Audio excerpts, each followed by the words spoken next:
और उनके जो भक्त लोग हैं खुश होकर के वोट देंगे। जब उनका शव आया वहां से तो पूरी ताकत लगा दिया सरकार ने, केहू के वहां पहुंचे ना पावे ओकर अर्थी के कंधा देवे खातिर नक्का नक्का सील किया गया।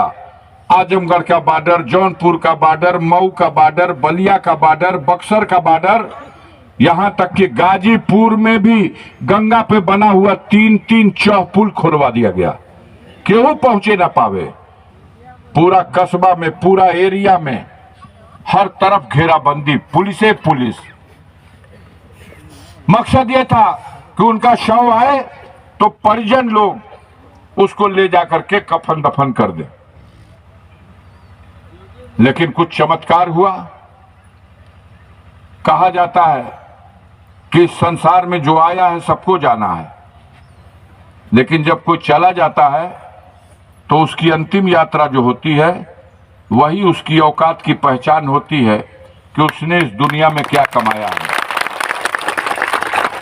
मुख्तार का अंतिम यात्रा का नजारा, सरकार की आंखें फटी रह गई कि सारा रास्ता बंद है और सारा प्रतिबंध है, उसके बाद भी ये लाखों लोग कहां से आ गए, जैसे जमीन फट गई हो, निकल गए हो। सारी व्यवस्था इनकी धरी की धरी रह गई। लाखों लोगों का समूह वहां इकट्ठा हुआ और चिल्लाता रहा कि ये माफिया नहीं, ए अंधी बहरी सरकार, ये गरीबों का मसीहा था जिसको तुमने इस निर्दयता के साथ जेल में जहर देकर मारा। हमारे पीछे पड़े हुए हैं, फर्जी मुकदमा लिख के हमको जेल भेजवाया, सजा करा दिया।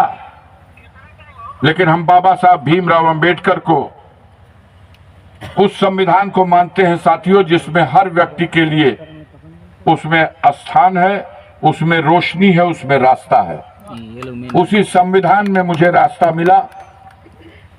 मैं हाईकोर्ट में अपील करने गया, अपील से जमानत हो गई। कहां सो कि अब चुनाव ना लड़ पाई, हाँ पदों खत्म हो गई, सजा याफ्ता हो गई ना। मैं सुप्रीम कोर्ट चला गया। बाबा साहब भीमराव अंबेडकर का मानने वाला हूं, उनके संविधान को मैं अपना सबसे पवित्र ग्रंथ मानता हूं। उसी संविधान के रास्ते से पहुंच गया।